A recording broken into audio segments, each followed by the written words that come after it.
In 1916, a handful of rebels declared a republic for all 32 counties of Ireland. That republic never really happened. This is the story of how that unfinished rebellion is still dividing the island today. It all started with a document, just over 480 words, read aloud on Dublin Street on a tense Easter Monday. It was part declaration of war, part poem, and part prophecy. It promised a sovereign, independent state, guaranteeing religious and civil liberty, equal rights and equal opportunities to all its citizens. And it made a solemn vow to cherish all the children of the nation equally. That promise was its most radical and most enduring ideal. But over a century later, the nation it described remains fractured. The rebellion meant to unite all of Ireland under one flag instead carved fault lines that now run deeper than ever. The proclamation of 1916 isn't a closed chapter of history. It's a live political agenda. It's a source of heroic identity for some, and a symbol of tragic division and violence for others. This is the story of that proclamation's unfulfilled promise, and how its echoes are still shaping the soul of modern Ireland.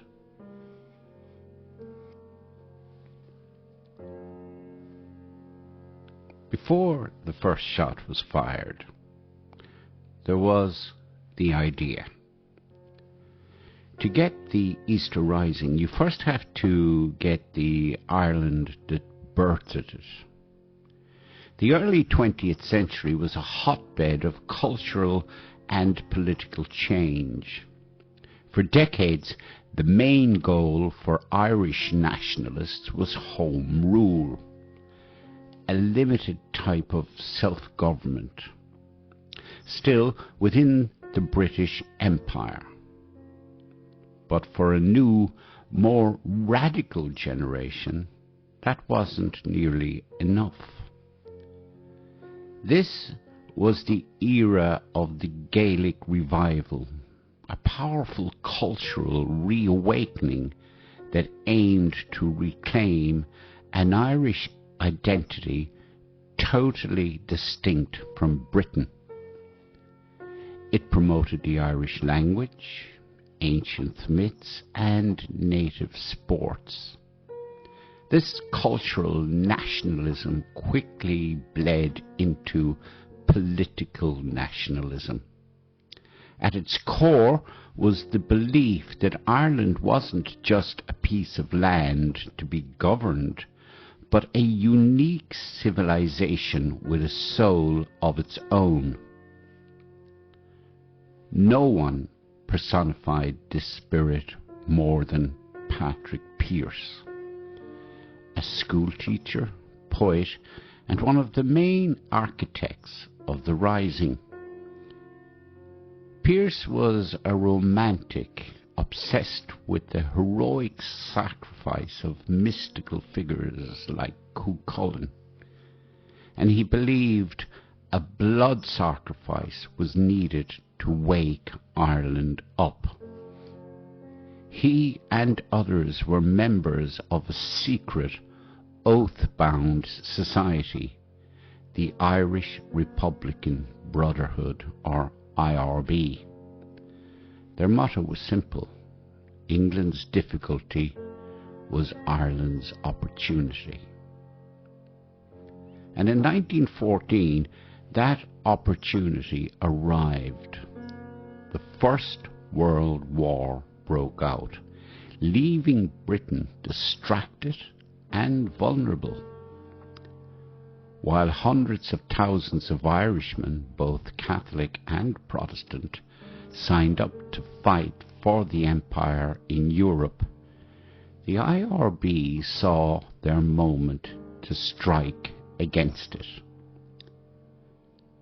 The island was already a tinderbox.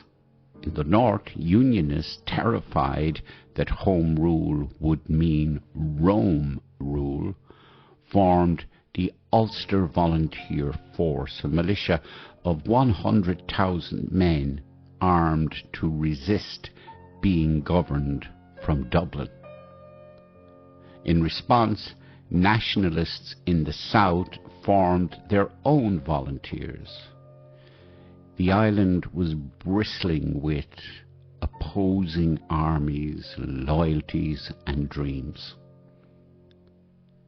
The IRB quietly infiltrated the Irish volunteers and planned a nationwide rebellion. Now, here's the thing. They knew they couldn't win. Not in a military sense. They were hopelessly outnumbered and outgunned. The goal was to make a statement, a fiery testament written in sacrifice. They wanted to create a moment so dramatic it would shock the Irish people out of their political slumber and destroy the appeal of Home Rule for good.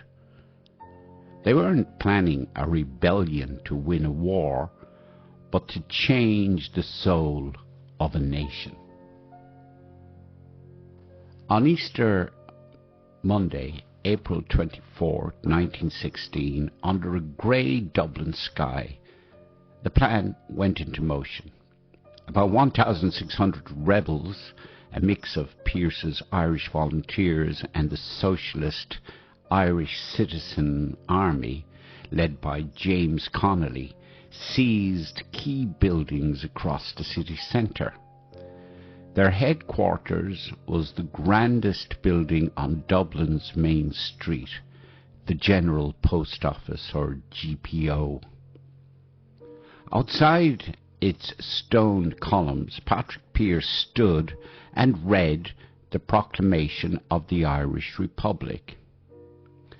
It was a document stunningly ahead of its time. It was addressed to Irish men and Irish women, promising universal suffrage when women in Britain and Ireland still couldn't vote. It spoke of being oblivious of the differences created by a foreign government, a clear message to the Unionists in Ulster. But hardly anyone was there to listen. The reaction from the Dublin public wasn't support, but confusion, apathy, and in many cases outright hostility. The rebels were seen as traitors, stabbing Britain in the back, while real Irishmen were dying in the trenches in France. Many Dubliners had husbands, sons and brothers in the British Army, and they jeered the rebels who had taken over their city. For nearly a week, Dublin was a war zone. The British military, caught by surprise at first, hit back with overwhelming force. troops were poured into the city, including the Sherwood foresters, who reportedly thought they were landing in France. A gunboat, the Helga, sailed up the river Liffey and shelled rebel positions, turning much of the city to rubble. The fighting was brutal and chaotic. Civilians were caught in the crossfire, and they made up more than half of the nearly 500 people killed. By Saturday, the rebel position was hopeless. The GPO was a smoking ruin, with fires burning out of control and his forces surrounded. Pearse knew it was over. To prevent more civilian deaths, he offered an unconditional surrender. As the defeated rebels were marched through the streets, they were spat on and cursed by the very people they claimed they were liberating. Militarily, the rising was an absolute failure. The rebellion was crushed. The dream appeared to be dead. But the British government was about to make a catastrophic mistake, one that would snatch victory from the jaws of the rebels, defeat and forge their failed revolt into a national myth.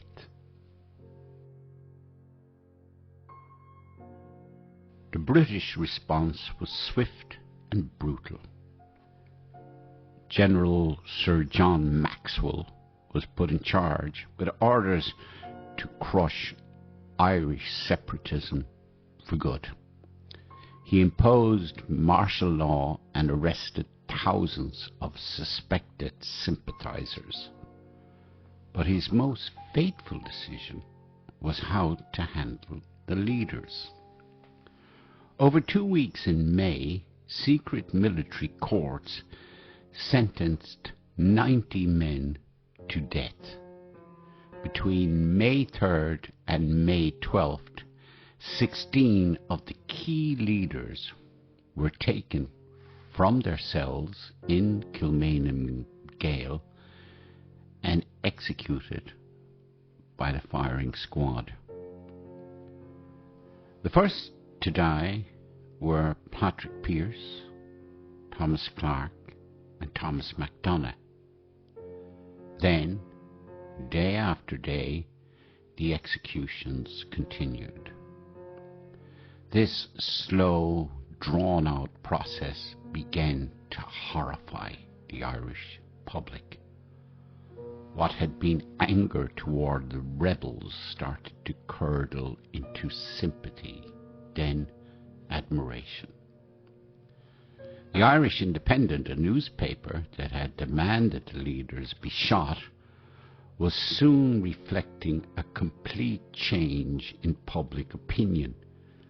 These men, once seen as deluded traitors, were now being recast as martyrs. The final execution, that of James Connolly, became the breaking point. A formidable socialist thinker and leader of the Irish Citizen Army. Connolly had been so severely wounded in the fighting he couldn't stand. He was carried on a stretcher to the prison yard, strapped to a chair and shot. That single act, more than any other, galvanized a nation. The executions were a political disaster for the British. They turned a failed, unpopular uprising into an epic story of heroic sacrifice. The British hadn't just executed men, they had created martyrs whose legacy would become far more powerful than their actions ever were. The poet W.B. Yeats, who had been dismissive of the Rising, captured this profound shift in his poem Easter 1916. He wrote that the ordinary men he knew had been changed utterly. From their sacrifice, a terrible beauty is born. That terrible beauty would define Ireland for the next century. The military failure of the Rising became its greatest political success. Pearse's blood sacrifice had worked. The dream of a republic, which seemed so distant on Easter Monday, was now the most powerful force in the country. But this new powerful idea of a 32-county republic wouldn't unite Ireland. It would tear it apart. The executions changed everything. The roughly 3,500 people arrested after the Rising were sent to internment camps in Britain. These camps effectively became universities of revolution, radicalizing a whole new generation of activists. When they returned to Ireland, they joined a small political party called Sinn Féin.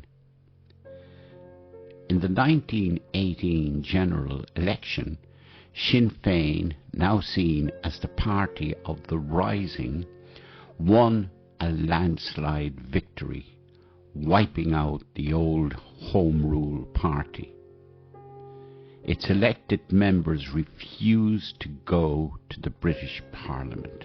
Instead, they set up their own illegal Irish Parliament in Dublin, the Dáil Éireann, and once again declared an independent Irish Republic based on the 1916 proclamation. What followed was the War of Independence, a brutal guerrilla conflict from 1919 to 1921. At its end, Britain offered a deal. Not the 32-county republic the rebels fought for, but a 26-county Irish Free State that would remain a dominion of the British Empire. Its politicians would have to swear an oath of allegiance to the king, and crucially, 6 counties in the northeast with a Protestant Unionist majority would remain part of the United Kingdom. This was the Anglo-Irish Treaty. For some, like Michael Collins, it was a practical stepping stone, the freedom to achieve more freedom. For others, led by Eamon de Valera, a surviving commandant of the Rising, it was a betrayal of the Republic declared in 1916. This split plunged Ireland into a devastating civil war. Men who had fought side by side against the British just a year earlier now turned their guns on each other. It was a conflict born from the absolute, uncompromising ideal of the 1916 Republic. The war was short but vicious, leaving a legacy of bitterness that would define politics in the new Irish state for generations. To this day, the two main political parties in the Republic, Fianna Fáil and Fine Gael, are direct descendants of the anti-treaty and pro-treaty sides. The partition of Ireland was now set in stone. The Rising, which dreamed of uniting Protestant, Catholic and Dissenter, had instead helped create a border that made that division permanent. In the south, the 26 counties eventually became the Republic of Ireland, a state that honours the 1916 leaders as its founding fathers. But in the new statelet of Northern Ireland, the legacy was flipped. For the Unionist majority, 1916 was the original sin of violent republicanism, a justification for their state and their siege mentality. For the nationalist minority, trapped on what they felt was the wrong side of the border, the unfinished business of 1916 became a rallying cry, a promise of a future, united Ireland that had been denied to them. The fracture was complete.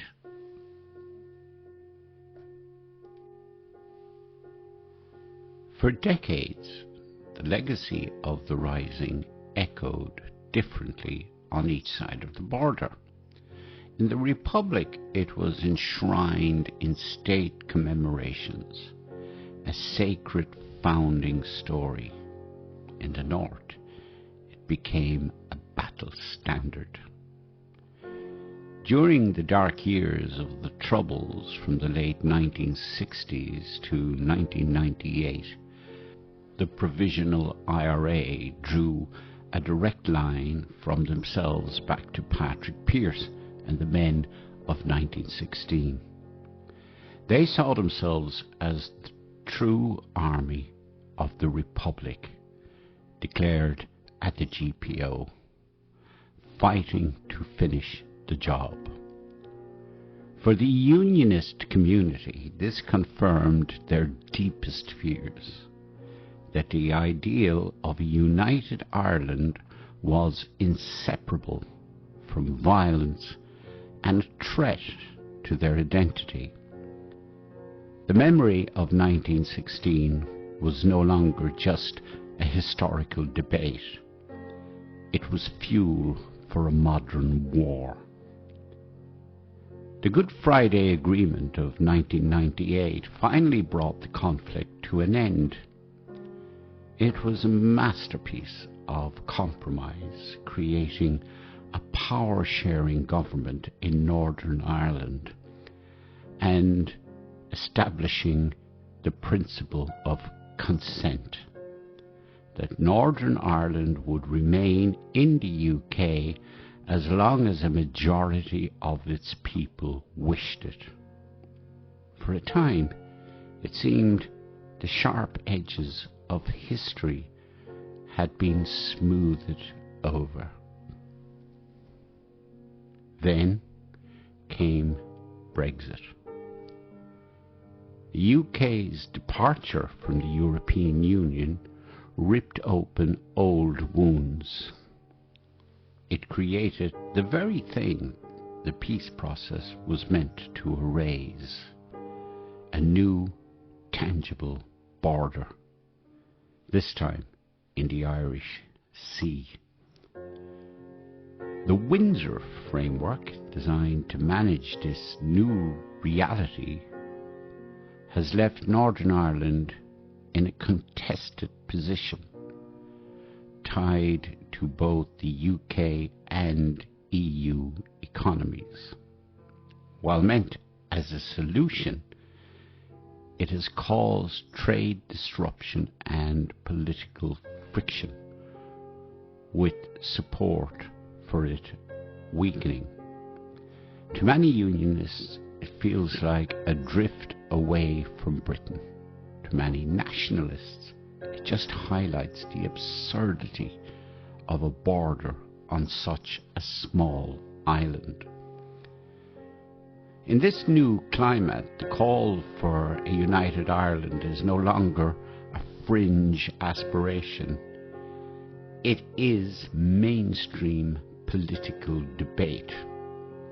Sinn Féin, once the political wing of the IRA, is now the largest party in the Northern Ireland Assembly and a major political force in the Republic. The party is aggressively campaigning for a border poll, a referendum on Irish unity, before the end of the decade. The Irish Prime Minister, or Taoiseach, has pushed back on that timeline, arguing more groundwork must be done to unite people first. But the pressure is immense. Demographics are also shifting. The 2021 census revealed that for the first time, people from a Catholic background outnumber those from a Protestant background in Northern Ireland.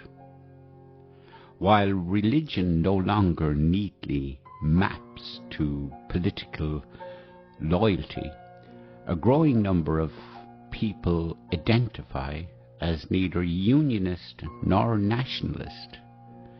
The change is profoundly symbolic in a state designed to have a permanent Protestant majority. The question of a united Ireland is now a dizzying list of practical problems.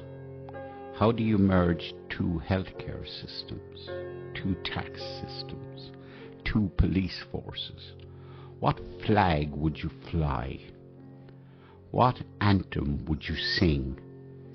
Could a new Ireland truly make 1 million unionists who feel deeply and proudly British feel at home? Or would it just create a new, angry minority?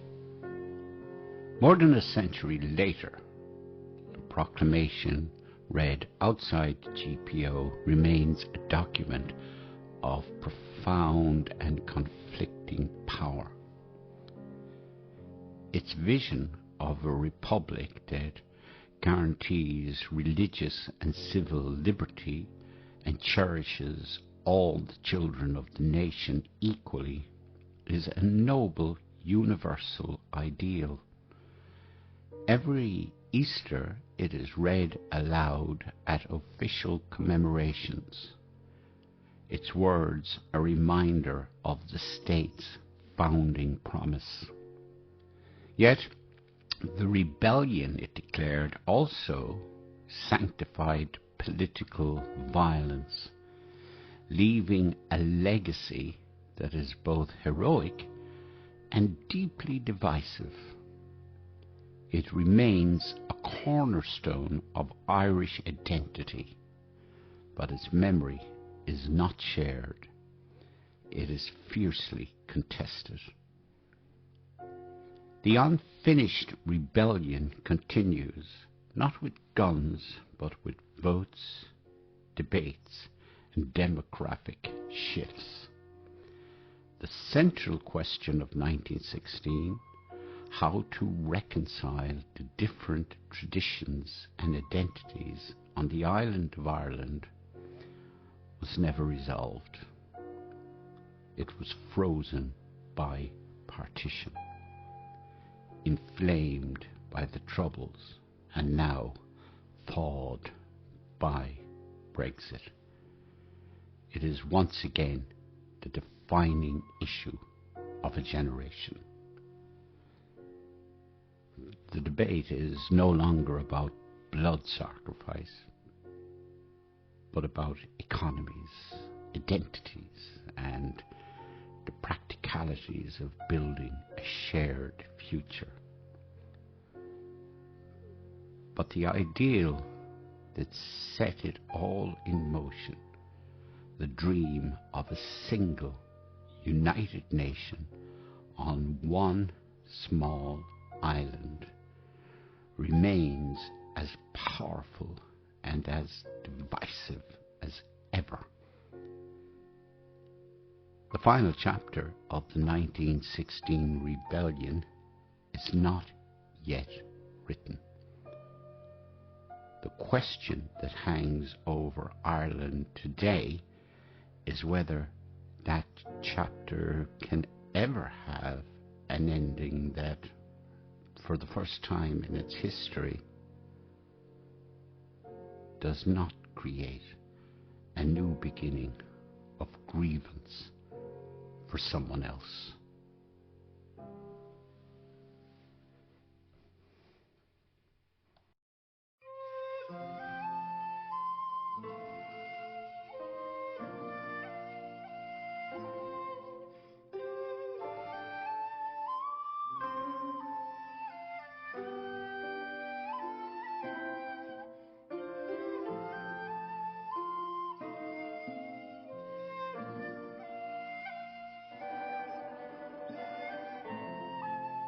The rebellion that began in 1916 was meant to unite Ireland. Yet, more than a century later, it still defines our divisions. But maybe that's the point. Every generation must decide what the dream of Ireland means, and whether we still believe in it.